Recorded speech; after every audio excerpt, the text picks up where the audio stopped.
the #1 long-form writer that helps SEOs outrank competition at the click of a button using real-time research and NLP. Start ranking content today with contentatscale.ai.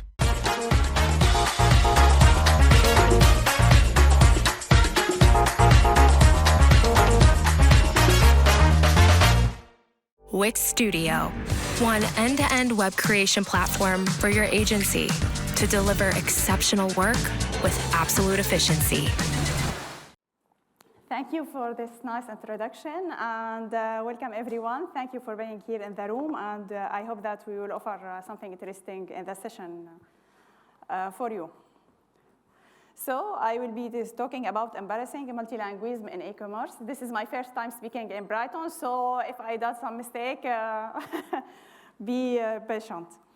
Of course, multilingualism in e-commerce, like everything else, we should ask what is it, why, and how we can include it in our websites. It might seem crazy what I'm about to say. I have begun with this introduction for two reasons. One, to wake you up after lunch break. And second, because multilingualism is that. It's like music. It's about delivering our products and what we are selling to everyone and being understood like a good song. So we all dream of that. So I will try to help you and give you some practical and theoretical information about that. So what is it, multilingualism in e-commerce? By definition, it's like optimizing content on your websites for different languages. Why should we use it? Of course, as you are in the room, you know why. But if I put the reasons here, maybe you will find some more reasons that will make you run away and not run away, run to include that in your websites or the websites of your clients. You know, in January this year, it was nearly 60% of content in the internet was in the English language. So we have still 40% of the market which is there in other languages. So this is the main reason for which we need to include multilingualism in our e-commerce. Because for these users who need our products and who are in foreign language and in different languages, in different countries, let me say, this will offer to them enhanced user experience because they will find the site in their language. It will give them more trust in your website, and it will boost your brand identity because they will find the copy of your website in their languages. And of course, it will give you global market access as you will reach new countries, and it will give you also access to new customer segments, even if you are in the same country. I come from Switzerland, where is the house of Heidi. We have nature, we have good cheese, chocolates, you know, of course, and luxury watches. But how many, do you know how many languages do we speak in Switzerland? Who says one? Four, you have answered already. So we speak 4 languages.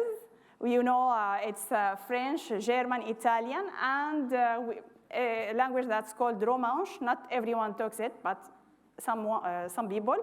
And of course, many people talk in English, and they don't even know French and German, especially because we have many international communities. So really, in a small country of like 8 million or 9 million people, you need to talk different languages to reach people. And you will find yourself very quickly in the need of adding multi-languages to your website.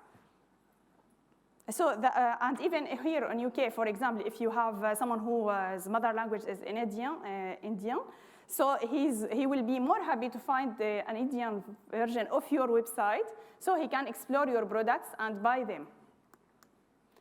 And of course, it makes Jean Muller happier because, because it will give us higher SERP ranking, and it will increase conversion, and it will finish by having many SEO advantages to your website in this target market where you want to expand and sell your products and services.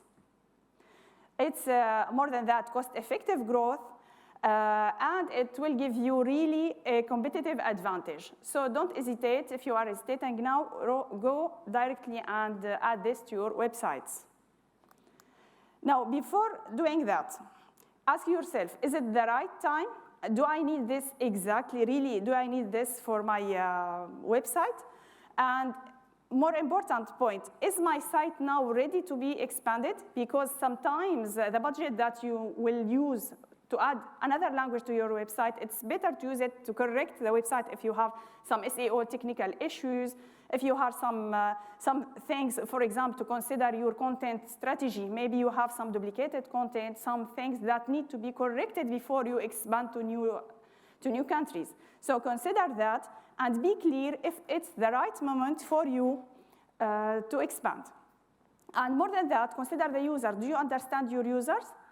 I will give you an example of one company that has its services sold all in the world, not sold, but used all in the world, and they even didn't bother themselves, not bother themselves, but they didn't translate their website to other languages. Why? Because they know that their users speak English or they pretend to. It's brightonSEO. You know, if you are on their website, they don't have French or Italian or anything, but we are all, I don't know from how many countries we are here in the salle. So first thing, maybe your users don't need another language, but if you are selling e-commerce items and products that needed to be translated, so go for it. But be clear that you really need that. Now, also another important point, because of course, if we are a big company, we can do everything. But if we are a small company, maybe we should consider the budget. Translating a product, like for example, we can do it in the same page, and we can do it on 2 pages. So I can have the product in French, product on English. Who is with doing 2 pages from the product? And who is with having the same page containing the French content, for example, and the English content? Actually, others, are we sleeping?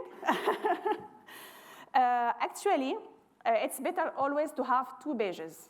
As Google has indicated in many times in their forum, every page has one different language, except if you are selling something that's related to languages. For example, if you are selling a course that will help us to learn French, or you are like Duolingo, something like that, that's your product is many languages.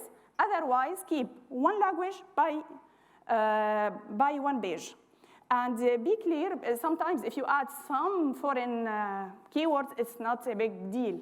But don't mix pages together. It would be much better for Google. Now that we have covered this issue, we will go to how, which is the most important, I think, for us now. Mainly when we talk multilingualism, you will all imagine right away we are talking about localization. I'm sorry, the N has gone to new line. And translation. But there are many sites that I have seen, they miss the technology, the technical aspect, which is as important as both. And if you don't do it, maybe it's not that complicated, but if you don't do it correctly, that's a problem. That will make you some problem later. Let's begin by localization. Localization, of course, we are talking local, SEO, and everything. The world has been changed now, and we should really respect users and consider what they are, what they need before offering our products to them. Let's take, for example, Wix. When you choose Wix in German or Wix in French, it's not only change the platform, but it changed also the templates that they are presenting. So they are taking on consideration what people in such a market need. And that's clever from them.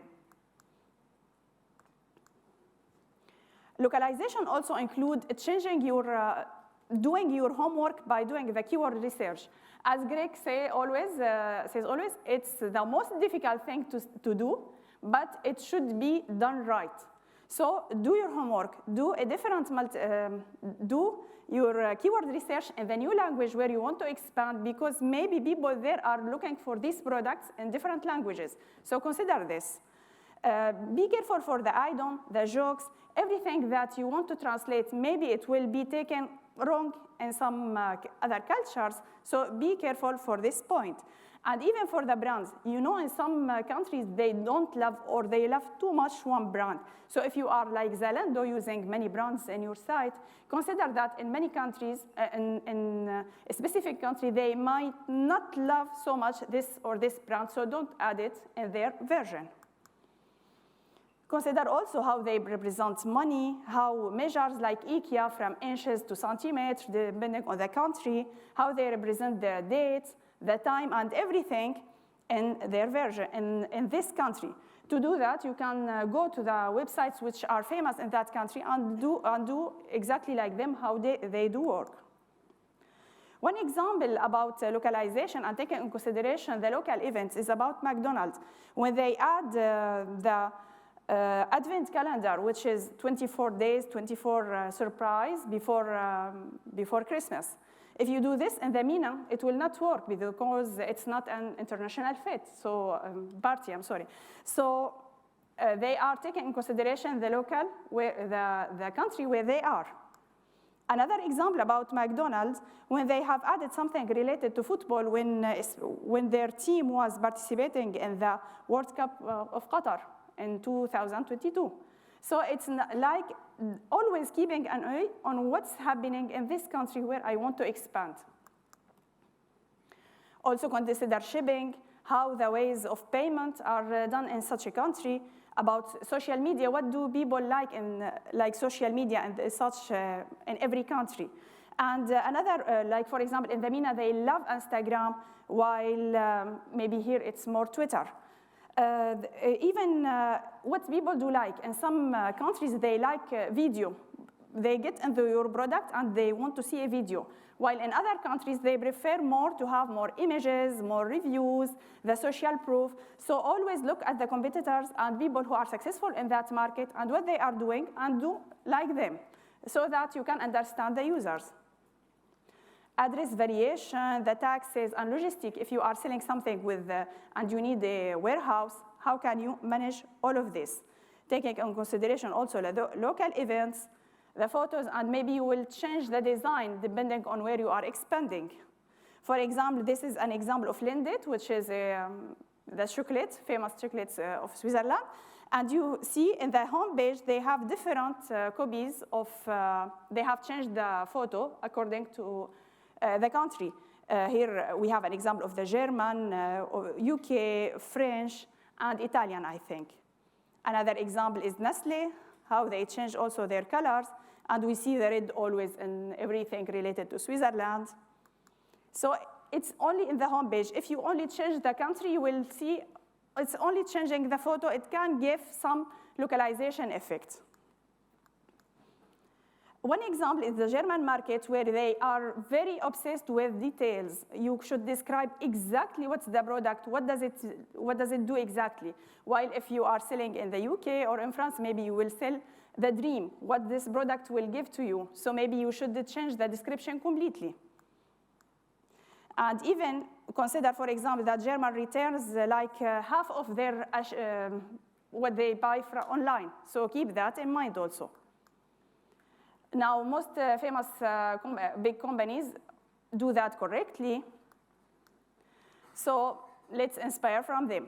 Now, about the translation, because we have said that multilingualism is 3 aspects. First is localization, now it's translation. Now, translation, you know, the budget will play a very big role in if you will use a native translator or AI translator. Although people say it always go to native, but let's admit, maybe sometimes the budget is so limited, so we might profit from AI, but do it intelligently and do it with experts. We are the experts. Also, we have been talking about native speakers. You know, like TripAdvisor, for this example, they have more than 7,000 review or avis about this restaurant. So let's go and profit from what people create these communities where we invite people to talk in these communities. Yes, we will need to moderate the community, but we will have native content written in our websites, and that would be great. Of course, you need to moderate these communities, but it's worth it. So use native speakers, go to Fiverr, to Upwork, and even you can write to universities and students so that they write for you the content that you need. In the translation, consider what you will translate: the homepage, the category page, the product, or the blogs. Maybe if your budget is limited, you will stop, you will do the categories, the homepage, and the products, and leave the blogs for later. Even the blogs, you need to consider what's happening in the country before maybe blogs need to be localized also. This is an example of a product category page. Here you can see that you can personalize it based on the people, what do people like. If they like videos in this country, instead of putting hero image here, you can put a video. Maybe in some countries, like in MENA, they like the social proof. So maybe you will add the social proof here to say that 5,000 people have liked this category or have liked some stuff. So be intelligent and use the A/B testing to validate if you are doing it correctly. And don't forget that the category page usually is underestimated. Category page is an important one in your e-commerce site. So do it and do it clearly. It's like the home page. It should have its weight and it should have serious work behind it. So give it a priority. Here are also two examples of a product page that also you can change it in function of people that you are targeting. So be clever, be creative, and always test with the A/B testing, and you will see what's better work for your audience. The technical issue, consider, for example, the right to left languages, the font, because, for example, in Arabic, very much font don't work, so choose a right one. And text expansion, because sometimes the same text will change the size. So these are design details that can affect your e-commerce website. Use a language switcher. In Shein, if I'm in Switzerland, they will force me to use the German. But if I want to explore it in the French language, I should choose that I'm in France, and this will affect the price and the product. So I cannot explore it in French. So use a very simple, here it's a little bit long, but use a switcher in which people can choose their language, as simple as that. Optimize your metadata, your alt text, and your images, and very importantly, also the product names and description. And that's why you need your keyword research that we have done before. And of course, regularly update your content. From the technical point of view also, you should consider these details like the ref, href, and the language and canonical tags. And for this exactly, there are too many sites that do it wrongly. So here you should really read what is written correctly and use it. And it's one for all, because if you begin and use it correctly, that would be fine later. Here is an example in which you can see that we have, this is the X default, this is the default version. Here it is in English, and here I define that this is the other version, and I have it changed here and here. Another example here, we have the canonical. The canonical means that if you have two versions that are very similar, but you change only the price or something like the US market and the UK market, for example, and you want to tell Google they are not conflicting, they are not cannibalizing, they are not the same content. So you will tell Google clearly that they are not the same content, so that you will not be punished. For this information, it's better to add them in the XML sitemap, while we have other options, but it is less appreciated. So the first one is the better. It's the XML sitemap. However, if you are using not Google Translate, Press and some plugins, they do it correctly. But if you are using other ways, check that they are done correctly also. After that, congratulations. You are selling now to the French people. That's great. How we can measure success? Of course, it's first of all, it's money, if you have more money. But if you have also conversion rate, if you have traffic from the target market, and if people are engaging with you, And you can measure the quality of your localization and the feedback of people. Now, I have the secrets have been put in the slides, so you will not find too much secrets here because I have told them before. The conclusion, take localization, translation, and technical aspect.